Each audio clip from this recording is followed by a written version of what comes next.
Bienvenidos de nuevo a Cosa Pública 2.0. Bueno, lamentamos pues informar que en este momento estamos teniendo problemas para la transmisión directa, la señal radioeléctrica, pero estamos transmitiendo en nuestras redes sociales y nuestro canal de YouTube. Ahí nos puede seguir y muchas gracias a las personas que sí lo estén haciendo. Vamos a la entrevista de esta tarde y vamos a agradecer y a saludar a Jonathan Ávila, investigador del Centro de Justicia para la Paz y el Desarrollo, y que nos tome esta llamada. Esto porque, como le habíamos informado al principio del programa, el CEPAD ha elaborado varios informes sobre la situación de la crisis forense que se vive en el estado desde hace varios años, y eso en el contexto de que ayer, en el marco de las reuniones semanales que ha tenido la Comisión Legislativa Especial sobre el asunto de desapariciones, ayer se abordó justamente el tema de la crisis forense. Jonathan Ávila, ¿cómo estás? Muy buenas tardes, te saluda Rubén Martín. ¿Qué tal, Rubén? Muy buenas tardes. Gracias, Jonathan, por tomar esta llamada. ¿Qué escenario, qué panorama general nos podrías compartir de los trabajos que ha hecho CEPAD y que tú has coordinado acerca de la crisis forense que se vive en Jalisco? Pues justo desde hace ya varios años, desde el CEPAD hemos venido realizando una documentación del contexto forense en Jalisco, desde la incineración de cuerpos que se dio en años anteriores, incluso cuando ya estaba prohibido a nivel normativo en Jalisco se sigue haciendo, así como otras trabajos que hemos venido realizando para profundizar en cuáles son las causas estructurales que generaron la crisis que hoy tenemos, ¿no? Y desde 2021 presentamos un informe que se llama ¿Quiénes son? Y que precisamente trata de generar una memoria de cuáles han sido esos procesos que constituyeron las bases para lo que hoy es la crisis forense. Y en 2023 presentamos también un informe sobre las regiones, las distintas regiones, delegaciones regionales del Instituto Jalisciense de Ciencias Forenses, la situación en la que se encuentran y pues el abandono principalmente que pudimos detectar, esto en conjunto y gracias al que nos permitió acompañarles el colectivo Por Amor a Ellos. Así es. Desde 2021 a esta fecha, ya 4 años, Jonathan, ¿ha habido algún avance o la situación sigue estancada? Y no sé si podrías compartir los números generales. Ayer el director del Instituto Jalisciense de Ciencias Forenses hablaba de aproximadamente 2.700 cuerpos y restos humanos a identificar, pero ustedes habían presentado una cifra mucho más alta en informes anteriores, Jonathan. Sí, lo que él se refirió específicamente era sobre la capacidad y el resguardo de cuerpos dentro de las instalaciones del Instituto Jalisciense de Ciencias Forenses. El dato al que nosotros aludimos ayer, que es de 11.159 registros de personas fallecidas sin identificar, refieren digamos, como el cúmulo de personas de las que no conocemos todavía la identidad y no se han realizado los actos, ya sea periciales o de investigación, para saber quiénes son o quiénes son sus familiares específicamente. Esos 11.000 no están directamente todos en el instituto. Pueden estar también, corresponder a estos cuerpos que fueron incinerados, cuerpos que fueron también depositados en panteones o donados a alguna universidad y de los cuales no se tiene registro de su último paradero o de dónde se encuentran o cuáles son sus condiciones. Por eso la cifra es tan alta, además también porque se trata no solo de cuerpos completos, sino también de restos óseos o segmentos anatómicos, digamos, en estado de que podría constituir una misma persona, pero como no se han hecho los análisis pertinentes, no podríamos determinar si se trata o no de una misma persona. Esa es la gran diferencia. Se cortó la llamada con Jonathan Ávila. Vamos a volver con él. El dato era de 6.249 personas fallecidas sin identificar en ese entonces hasta el 2020, en diciembre del 2020, y hoy la cifra es de más de 11.000. Jonathan, se cortó muy brevemente, pero entonces, digamos, la explicación que nos das es que esta cifra que ustedes tienen de más de 11.000 cuerpos, que además creció en más de 5.000 respecto a la cifra de 2020, es porque es la cifra histórica y que abarca no solamente los que en este momento resguarda el Instituto Jalisciense de Ciencias Forenses, sino los que han estado panteones donados, los que no se han identificado. ¿Cuántos años abarca esta cifra que ustedes presentan de más de 11,000 cuerpos y restos humanos sin identificar? Sí, son más o menos desde el 2006 hasta la fecha, que además hay que decirlo, este dato nosotros lo hemos ido, digamos, puliendo, modificando, dándole seguimiento, y que una de sus fuentes es precisamente el propio Instituto Jalisciense de Ciencias Forenses. No es un dato que nosotros estamos construyendo, digamos, alternativamente, sino justo para documentar la información, y es de 2006 hasta abril del 2025, que es las fechas que nos reporta el propio instituto. Jonathan, pues siempre lo hemos conversado cuando hemos platicado contigo y nosotros cuando compartimos esta información de la importancia de esta crisis forense, porque significa que muchos de estos cuerpos y restos humanos sin identificar evidentemente pueden corresponder a las personas desaparecidas que están siendo buscadas por sus familiares. Sí, eso es lo que hace más importante y relevante esta. Otra vez, a ver, Jonathan, ¿me escuchas?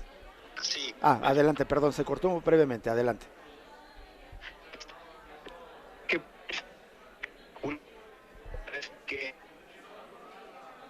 No, estamos teniendo problemas. Vamos a buscar conectarnos con Jonathan Ávila, quizás a través de WhatsApp, para terminar con él esta entrevista sobre este tema de la grave crisis forense que estamos viviendo.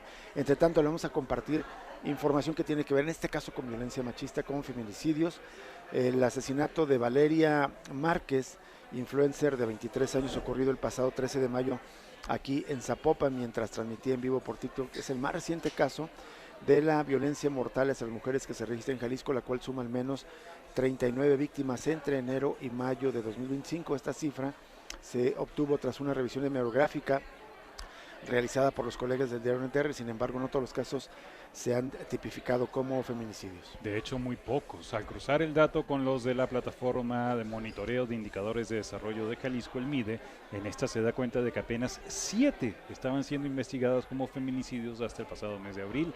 Fíjense el dato, 39 asesinatos de mujeres y apenas 7 investigados como feminicidios. Casi en el mismo sentido, el Secretariado Ejecutivo del Sistema Nacional de Seguridad Pública reportó solo 8 feminicidios en Jalisco durante el primer trimestre de este año, así como 25 homicidios dolosos de mujeres en ese mismo periodo. Entre los crímenes ocurridos antes del de Valeria, destacó uno ocurrido el 28 de marzo, cuando 2 mujeres fueron asesinadas a balazos en la vía pública de Tlaquepaque. Hasta ahora no hay detenidos. Poco después, el 2 de abril, falleció Teresa González Murillo, integrante del colectivo Luz de Esperanza, tras ser agredida a balazos a las afueras de su domicilio durante un intento de secuestro ocurrido el 27 de marzo. Para el 13 de abril, Karina Ruiz Ocampo, activista por el derecho al agua en el Arenal, fue privada de su libertad y su cuerpo fue localizado el 3 de mayo en avanzado estado de descomposición en un municipio aledaño de Amatitán. Esos dos son algunos de los casos que hemos denunciado de asesinatos de buscadoras y de defensores. A ese se suma en abril también, el día 23, el asesinato de otra mujer buscadora en Jalisco y de su hijo. Fue el caso de María del Carmen Morales, integrante del colectivo Guerreros Buscadores de Jalisco, y su hijo Jaime Daniel en el fraccionamiento Las Villas en Tlajumulco. La Fiscalía detuvo a 2 personas responsables vinculados a múltiples homicidios. Y finalmente, el 9 de mayo, Cecilia Rubalcaba Mercado, jefa de enfermeras, regidora y candidata a presidenta municipal de Movimiento Ciudadano en el municipio de Teocaltiche. Volvemos a la entrevista con Jonathan Ávila del Centro de Justicia para la Paz y el Desarrollo. Jonathan, nos estabas pues compartiendo la gravedad de que al no ser identificados estos más de 11,000 cuerpos y restos, pues hay familias que lo siguen buscando a sus familiares desaparecidos.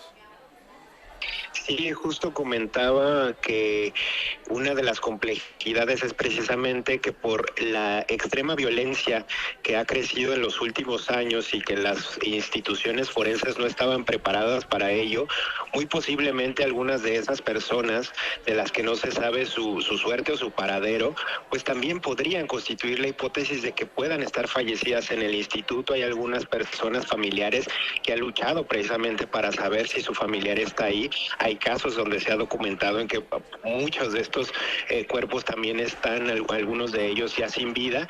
Entonces, por eso constituye también una lucha, una demanda de las familias poder saber la identidad de estas personas fallecidas, porque si no, esto causa la duda precisamente de si el familiar está ahí o si esos cuerpos y esos restos, incluso lo doloroso que representa el saber que hay cuerpos segmentados de los que difícilmente se podrá tener una identidad, pero y esto el impacto que tiene en las familias para saber si se trata o no de su ser querido. ¿Qué tal, Jonathan? Te saluda Jesús Estrada, un gusto escucharte. Una duda, Jonathan. Ayer el director de Ciencias Forenses reconocía que había un sobrecupo o una saturación por esta cantidad de cuerpos no identificados, pero él hablaba de un 10% aproximadamente. ¿Eso corresponde con los datos que ustedes tienen? Yo creo que, antes que nada, buenas tardes, Jesús, y sí, yo creo que hay que entender un poco más los datos, porque... Y eso, y digamos, también es la posibilidad que se pueda abrir también en el diálogo con el instituto. Nosotros tenemos el dato de que hay alrededor de 7.521 registros, de los cuales se supone que siguen en resguardo en los centros médicos forenses o en las delegaciones regionales del instituto, que tienen cámaras frías, pero hay algunos restos, sobre todo los óseos o los cuerpos ya en estado de esqueletización, que no necesariamente requieren estar en refrigeración, sino que pueden estar resguardados de otras formas, aunque estén en las propias instalaciones del instituto. Hay que corroborar esto a nivel técnico, si es así, si esto ocurre de esta manera, pero por los datos que nosotros tenemos con respecto a que hay una capacidad de muy limitada, ¿no? De incluso menos de la mitad de estos registros, de lo que nosotros tenemos como registros, pues muy posiblemente la saturación sí sea alta. Yo creo que ya también es importante reconocer que el propio director está señalando que sí hay un sobrecupo de al menos el 10%. Esto no se había reconocido, esto se había dicho que siempre se estaba quizás al límite de la capacidad, pero siempre que había todavía posibilidad de más cuerpos. Lo que hoy nos dice la respuesta del director es que sí hay un reconocimiento respecto a que las condiciones de infraestructura ya no son las suficientes para el resguardo. Jonathan, y eso sí, lo comentábamos ayer, de hecho, recordando declaraciones de Enrique Alfaro diciendo que Ciencias Forenses funcionaba cada día mejor, siempre negó la existencia de una crisis forense o una saturación como ahora se está reconociendo. Una duda, ¿a esta situación límite en la que estamos ahora y que reconocen las autoridades es consecuencia también de esta negación constante durante los 6 años del gobierno de Enrique Alfaro? Sí, nosotros lo estuvimos señalando de manera reiterada en el sexenio pasado, desde que empezamos a documentar la crisis forense, que la falta de reconocimiento, y esto particularmente se dio a raíz de una recomendación de la Comisión Estatal de Derechos Humanos, donde se pedía que hubiera una disculpa pública por el caso de los tráilers, y Enrique Alfaro siempre se negó a hacerlo. Nosotros lo que señalamos en ese entonces... Jonathan. De verdad sobre la situación, no se podría avanzar ya en acciones que reconocieran las fallas estructurales. Jonathan, una última duda de mi parte es con respecto a la situación en las regiones. Ayer también hubo un reconocimiento de que falta mucho en infraestructura. ¿Qué te parecieron las declaraciones y ustedes hicieron un informe en el CEPAD interesante también del tema de las regiones? ¿Cuáles son las carencias principales que hay en el resto de Jalisco, más allá de la zona metropolitana? Pues lo principal es que hay una falta de personal, una falta de especialización también. El mismo director, el nuevo director del instituto lo reconocía. A veces un perito tiene que hacer múltiples labores, múltiples disciplinas. Eso no ocurre en la región central. Hay distintas áreas, distintas direcciones. Nosotros en su momento documentamos que hasta el delegado de la delegación de Colotlán, por ejemplo, era el mismo perito criminalista que tenía que hacer la parte administrativa y además la parte de levantamiento del cuerpo. Entonces eso es humanamente complejo. Había otras fallas que, si bien se ha capacitado a peritos aquí en la delegación central por parte de la cooperación internacional, se mencionaba ayer a de la Cruz Roja Internacional, esto no se replicaba de la misma forma en las delegaciones regionales. Por eso cuando nosotros hicimos esta documentación, el título era ineludible, ¿no? El abandono en el cual se encontraban precisamente las delegaciones del instituto. Una duda, Jonathan. Ayer el director decía que hace falta 135 peritos para mejorar o salir de esta situación. ¿Es lo que corresponde con los cálculos que ustedes tienen o se queda corto en cuanto a la cantidad del déficit de personal?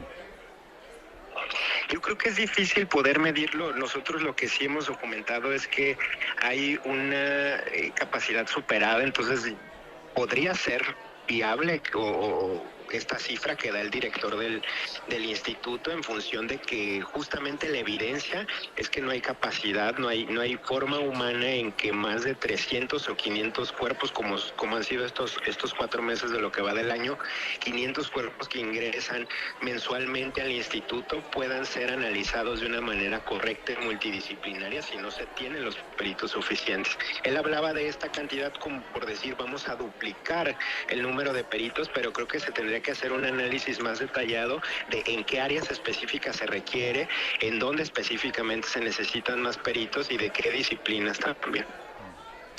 Justo sobre esto, Jonathan, y también sería mi última pregunta.